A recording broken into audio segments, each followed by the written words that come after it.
Hello and welcome to Parenting Podcast. Today's episode explores the quieter but often overlooked link between bullying, peer pressure, and how it all affects nutrition in a child's world through an educational, nutritional, and a psychological lens. We have our guests Leila Chiblak and Anushka Gukani joining us today. Leila Chiblak is an early years educator, a published children's author, a voracious upcoming voice against bullying in children. She's most importantly a mother, passionately working in cultivating self-confidence in children. And Anushka Gukani, a motherhood and child mental health counselor and a functional nutritionist dedicated to holistic family well-being. Her expertise covers trauma-informed care, ADHD management, and gut and brain optimization for children and mothers. So welcome, ladies, and let's dive into our conversations today, yeah? Leila, coming to you first. When we hear about the word bullying, as an early educator, to us parents, this bullying sounds very big as a word and a serious word. But in your experience, how does it imply to younger kids, kids who don't even know what the word means or their vocabulary is not equipped enough to tell us that they're being bullied or are being bullied? Yes, Sakshi. Bullying in early years, it's small things. You would see them examples, for example, that the child is not playing, he can't raise his hand, the teacher is not even seeing him in class, the other child is pushing him, the other child is not letting him to speak up. This is where there are small things, it's a daily thing, but it's big and it matters. So we need to pay attention about these things. It's not the same like how older kids is, where they're like the biggest, bigger bullying words, where they're bad words, pushing harder. But in the early years, you would find daily things where small thing, not raising hand, sitting alone. This is where we need to pay attention about it. So do you mean that, these are kids that are left out, yes, outside the play groups or outside the activities? Yes. And how do you kind of really identify them? Because some kids, I do know that they are very shy. Yeah. They generally don't want to engage themselves out there. Yeah. So how as an early educator, what is that keen eye that you bring that you can identify that something is wrong in terms of them getting bullied? Yeah. First of all, I want to tell you that the teacher is when you have your children, I call them my children. So it's a building relationship. So it's a 9-month thing. It's not like 2 days or 1 day I see them. So I know how they are. First of all, I sit with them 101. I need to speak with this child. What's happening? Maybe there's something happening at home. Maybe there's something happening in class, but we don't know the case. So I need to sit with him, ask him, and not fear him. I wouldn't be fearing him with question what happened and when. I would start with feelings. For example, did anyone make you feel unhappy today? How do you feel today? And especially in my class, we use something called How You're Feeling Today, where they have their pictures and they need to choose how they're feeling, okay or so or happy or not. If they're not feeling okay, we need to ask the reason. This is how we know daily what's going on with the kids, so we can address it from the beginning. And usually you find those kids who's quiet and down and having self-esteem, they're always close to the teacher or to their mom. And this is where I get a call from parents about my son doesn't want to go to school. He's always attaching to me. I mean, we need to address it from the beginning. Well, amazing. It is so nice to hear that the educators are so deeply into it. Yeah. And Anushka, if I may ask from your therapy lens, what is happening here with the kids? So we see that children very young don't have their frontal lobe developed, right? So your frontal lobe is in charge of decision making, impulsivity. Often for us, let's say, for example, we have to go, we're going shopping or we're going to get something to eat and we're really hungry and we order a lot of food. So even for adults, often the frontal lobe is not something we can control all the time. For a child that's developing, their brain is on fire. They don't have any control over their frontal lobe. So that's why we see these behaviors that are unconscious, like she said, and it's important to pick that out and to really understand and to see that it's not becoming a habit. Correct. Right? Yeah. When it becomes a habit, it's normalized. So we have to give them the grace of, okay, their brain is not developed enough for them to understand why this is wrong but also to know that they're not doing it on purpose. You know, when we see children and we look at them from a bullying lens, we kind of label them also. There are things that are happening at home or with their caretakers or with their nannies or with other people that they're watching, and then they're repeating that behavior. So it's important to look at both sides of it as an underdeveloped brain. Correct. Okay. Ishad, have you, as a mum, have you faced things with Arjun where, maybe he's being bullied into situations and, he's kind of shut down or... Yeah, so I won't say that I have faced bullying-like behavior, or I would suggest labeling the kids. Yeah. What he did was, being a COVID baby, he was just surrounded by adults. And when he came out, when he started his schools, like early schools, he had no interactions happening with the kids. And he was put into a situation where you have kids coming from different diversities, coming from different age groups also coming together. And for him to understand why a particular child is, very hyperactive, like he's very happy, and the other child is a little bit sad or a little bit quiet. And it was a little bit tricky to even understand emotions are. And you were rightly said, they don't understand what feelings are. So you have to give them the ideation that, you're feeling happy or unhappy or sad. Yeah. So that also happened. And being a child of determination, not a lot of the kids who were coming in his class, they were not even aware that, okay, you can have something which is not with them. There's a child who can come with a attached prosthesis or attached limb, or coming across as someone who doesn't have. So as simple as a very statement from a child early morning when they're playing together, like, oh, you are the boy with a broken foot and broken leg. So that is something which he does not understand, because he comes from a environment where everyone is encouraging him, and all of a sudden we don't use the words broken and things like that. And a child who does not even understand what a child of determination is, and they say, oh, you are the person with a broken this, XYZ. So for him, it's like, oh, I've never been introduced to a terminology like broken, where I know, like the other child comes, he does not understand. So for their understanding level is very different. But yeah, these kind of statements, when they came, so it became a little bit tricky for us to even identify like why he would say, I don't want to go to school, parents, and coming across. So we worked a lot with his early years educator and his team, and then they would tell us that what is happening inside the school, and you can expect these kinds of feelings coming out. So they would help us a lot as an early educator to understand him and to give a couple of exercises that helped us ease him back into this, situation, and also understanding that, he's taking his own time to develop the brain and get there. So yeah, we did have that a lot. So this is from a parent's point of view and perspective. But Leila, from your perspective as an educator, what age do children start experiencing these as as like a self-expression, where do they come out to you and say, I'm the problem, maybe I am not able to sustain this, or maybe I'm the quiet one, or maybe I'm the angry one? Do they come out to you and say, and at what age do they start experiencing? Definitely, I have a lot of students that they come to me. It starts from the age of 3. It can start from age of 3, and usually a kid, if we don't address the problem from the beginning and we don't explain for him what's happening, he's gonna stop trying. For example, just a small example, let's say a child, he comes, his own purpose is just to come to school to have a friend, and he doesn't have a friend. Every day he's trying. If we don't know what's happening with him, why I'm not explaining to him as a teacher why he's not having a friend, he's going to stop trying. He's going to blame himself. He's going to say that I'm the problem. I'm the wrong one. There's something wrong in me. Definitely there's something wrong in me, because why I'm not having a friend every day. So it's very important to address it and to explain it for him in simple words, for sure. Since you said that, I remember back to the time when Meher, so she's a tall girl for her age, and she primarily went to school. Friendship was her main goal. And she always used to come and tell me that, Mama, nobody wants to play with me because I'm too tall for their group.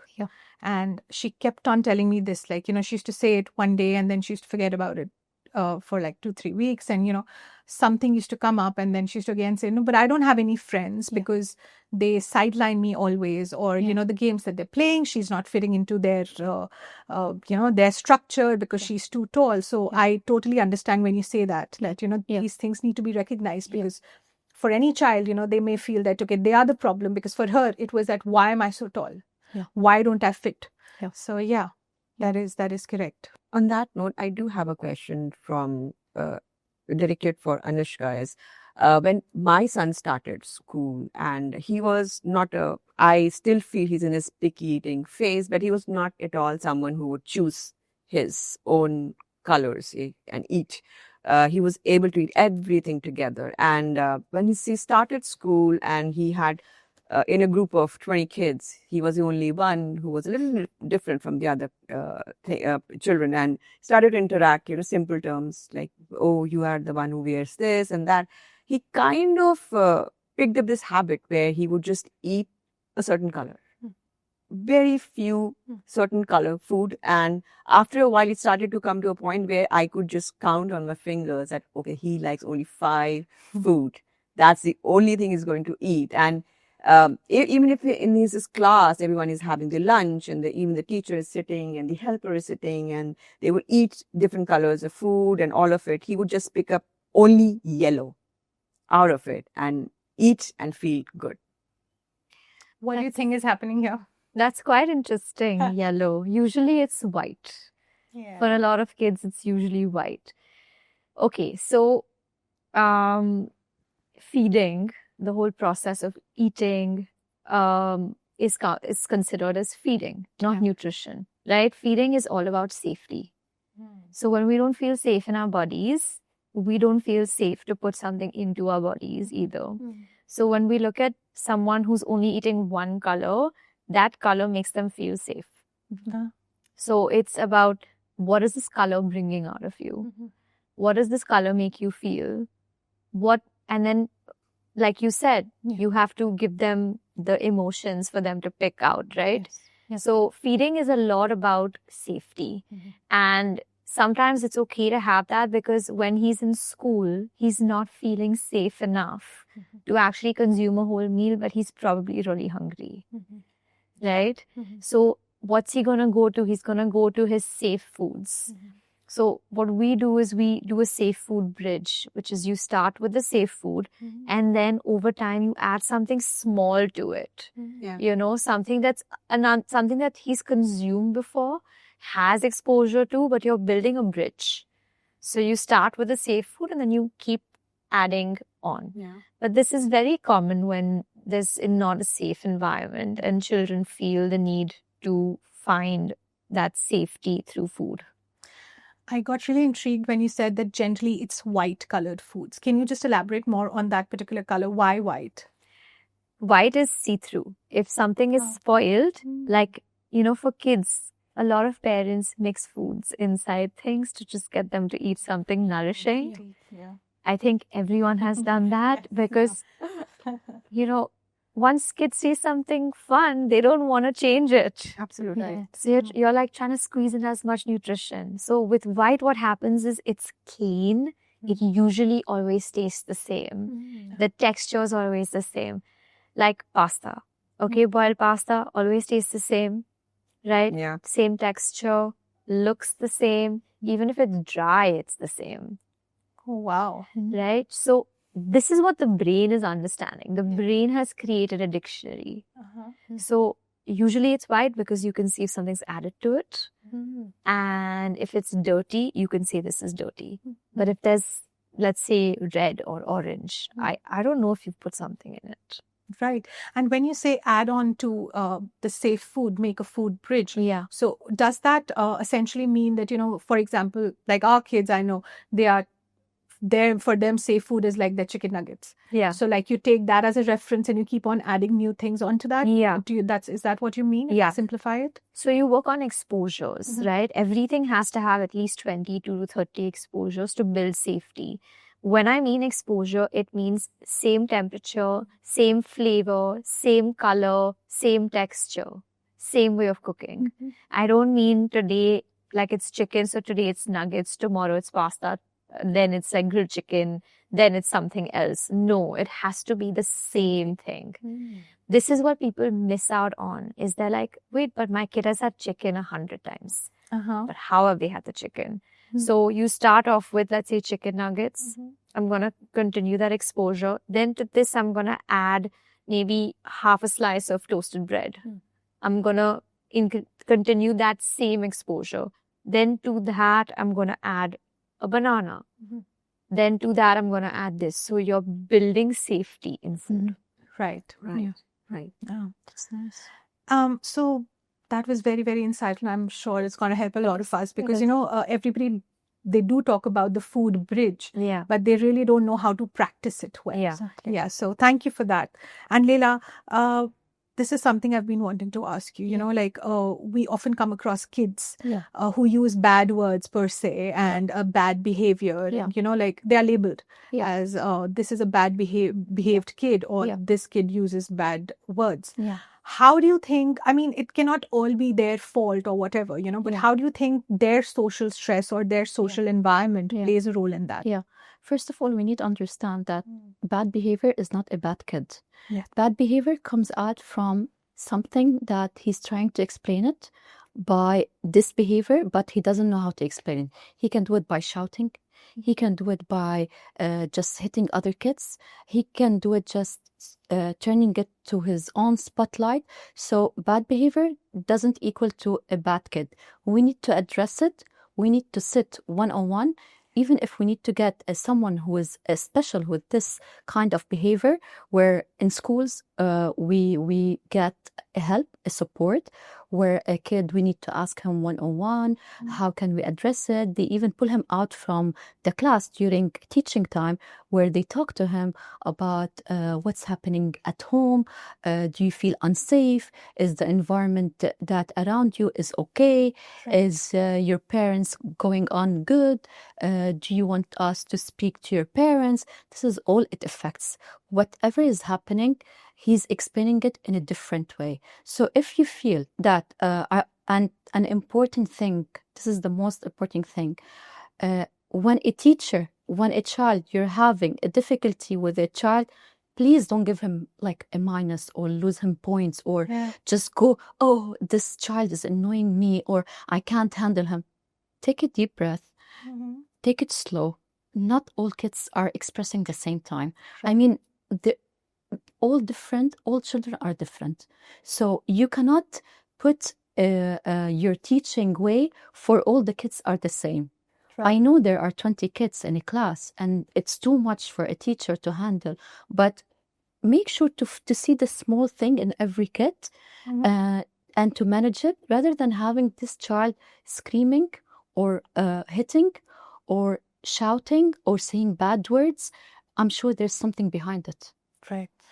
Anushka, so this is one aspect of it. The other aspect is, how parents respond to these complaints. Some of them get very defensive.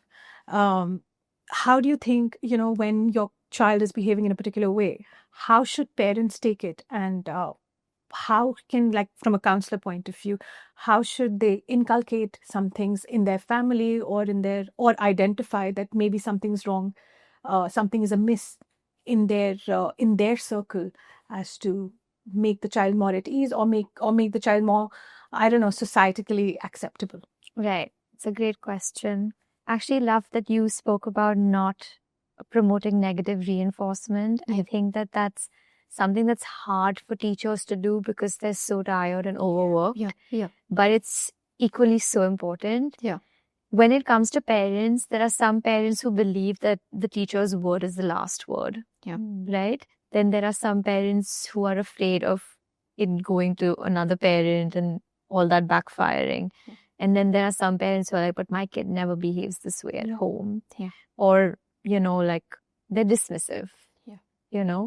Again, different cultures respond differently. For when I have worked with kids who have been bullied, which is very common actually, it's more about not being anxious and trying to fix your child's problems. Because in trying to fix it, what you're doing is you're taking the power away of stress resilience, Right. right? It's important to teach your child to stand up for themselves, to say no, to say stop, but it's equally important for them to know how to ask for help. A lot of children start internalizing it, like you said, where they think that something's wrong with them. And you said that your daughter feels like it's because she's too tall. Yeah. All of that is internalization. It's saying something's wrong with me, Exactly. Yes. right? So it's important to have conversations with them where it's more feeling oriented and it's more of, how does this feel in your body? Does this feel good? Where does this feel? So usually children will point at like their belly, or they'll point at like the chest. Right. Does that make you feel good? Does it make you feel tired, jumpy? So you want to work on the feelings and how it is in the body. And then children will always say that they don't feel energetic and this doesn't make them feel good. And then you say, when it doesn't feel good in your body, what do? You say, stop. I don't like this. Please give me some space. Right. Okay. And then if you see that they're retaliating or they're saying something mean back, you want to say, if in 5 minutes someone can't change something, we don't say it. Wow. That's interesting. Yeah. So, Yeah. for example, if someone has some spinach in their tooth, you'll be like, hey, you do. Right. Because why? They can change it in 5 minutes. Yeah. Or your hair's out of place. Yeah. Okay. But for example, with your son, someone said you have a broken leg. Can he change that in 5 minutes? No. So then we don't say that. Exactly. And for kids, they understand that easily. So it's about giving them things to say, understanding what their body is communicating and how they're feeling in their body. Yeah. Those are very powerful tools for parents to teach at home and practice. So when they're in school, they can go to their teachers also and say, this doesn't make me feel good. Yeah. I said stop. I said I don't like this. Yeah. On that note, Anushka, that's an amazing view of it. But I have a question for you, Leila, on that note. The same instance which I talked to you about, the broken leg thing, we discussed same thing with the teacher, and she was very accommodating to make the child understand. But it kept on happening with the same child again and again. So we thought that we didn't want to label it, but we did want to talk to the parents about it. And then the teacher, the educator, facilitated a meeting where the parents went into a pretty defensive mode that, no, a child cannot say that. And it is what it is. You should not take it to the heart. I was like, it's not about taking to the heart. It's about being kind and telling the child that it's not okay to call someone like that. But in your experience, in so many years of being an educator, have you experienced such kind of parents where they don't want to accept that, yes, there is a behavior, we don't want to label it, it's just an unkind behavior that's happening, and how, as parents also, how we can educate ourselves to be more kind and to be more accepting and supportive towards other kids who may not follow to the same spectrum as your kid? To be honest, like recently, I felt that my students are not having this lovely team work together, and I felt like that they're like pushing, doing things that this is not how I like it as a class. And when I address it to parents, some parents like doesn't admit it that, oh, your child did this or your child did. So I went and I sat a little bit with myself, and I went out with a strategy where every child who doesn't like this child, he needs to take, it was like an assignment as a project. He needs to go home, take a video, and talk about this child that he pushed him in that day, to talk about 3 good things about him. And then he needs to get him something like a gift that doesn't exceed like a 20 dirham thing. And it doesn't have to be a gift. It can be a poem. It can be a drawing. It can be a plant. It can be whatever he wants. And then on the day of the presentation in class, we see all the videos of every kid, and he sees how he talked about his friend and this friend, how he talked about it, and they shared together the gift. And when I shared this idea with the parents, they definitely loved it. They definitely loved it, and they said that this is what I want. All I want is that my child to be happy with his friend. I know I heard you, Miss Leila. Yes, I heard you. But, that's my son. He's my everything. So that's why, yeah. So like, that's why when I came out with this strategy to let the environment feel more warmy, more safe, more positive, and they loved it. Yeah, that's an amazing example and exercise as well, because when the kids shut down towards other friends, like other kids who they don't want to be with, I think this promotes a sense of kindness behavior, empathy towards the other child as well. Yes. Absolutely. Isha, I have been in awe of how you're raising Arjun, and I've been seeing that. I would really like you to kind of, shed some light over being a parent to a child of determination. What are those things that you kind of constantly talk to him about, or kind of, tell him as to raise his value in his own eyes, and make him more self-aware in a positive way? Oh, thank you so much, because there are a lot of exercises that we actually do with him every day. The first thing that we tell him is that, there are all kinds of human beings on this earth, because no one is born perfect, and we all have something that we need help with. And those help sometimes can be internal, where you can go and talk about your mental health, and sometimes you have to have physical tools to take care of it. So some things can be seen, some things cannot be seen. So the first thing that we tell him is that all kinds of people exist, and you're just among one of them. And the only thing that we want him to grow up with is this sense that he's not less or more than anyone. And the entire world is something which is born with him equally. So that's where we bring him that. And also we do a lot of affirmation exercises with him, where we tell him that no matter what, you are still, well, like every one of us, like everyone else, that the only thing that you need more is a little bit of support, whether in terms of prosthetic or tools or help, which can come at any stage in life. So that's there. Plus, we also do a lot of affirmation exercises. We also take him to a lot of these inclusive places where he sees people of different, different determinations and different abilities coming together and working together. Plus, here, especially in UAE, we have these inclusion schools where they don't put children with, with different abilities out of the classes. They fit right there in. And also, because of people like educators like you inside here, they promote more and more inclusion, more cohesiveness within the classes. So all the kids will never play not with each other. They are going to play with each other. And that is something which works very well. And also as parents, I think we cannot expect parents of the able children to be up and running with what we are facing. So we make it a point of running a lot of awareness sessions within the classes, within the schools. So he goes to a lot of these extracurricular activities. So we go and talk to the parents. We run small sessions where we tell them that why he needs additional help, why sometimes he needs to sit out of certain physical exercises or activities where he cannot be part of it. So not only for him where we do these exercises, but we also take it upon ourselves to educate and amplify the awareness around him, so that more and more people are aware that yes, kids like these exist, they need help, and if they cannot be part of the solution, at least they can be part of the support structure for him. Anushka, now this one is one very aware and a very proactive parent when it comes to that. But we do have parents who are in denial mode a lot of times, who don't know, especially parents of children of determination or neurodivergence. What can you tell them? I really strongly feel that, we as parents need to model our behavior that would be reflected in our child. So something that, maybe you can tell those parents as to which can help them ease out, accept things, and maybe work towards it.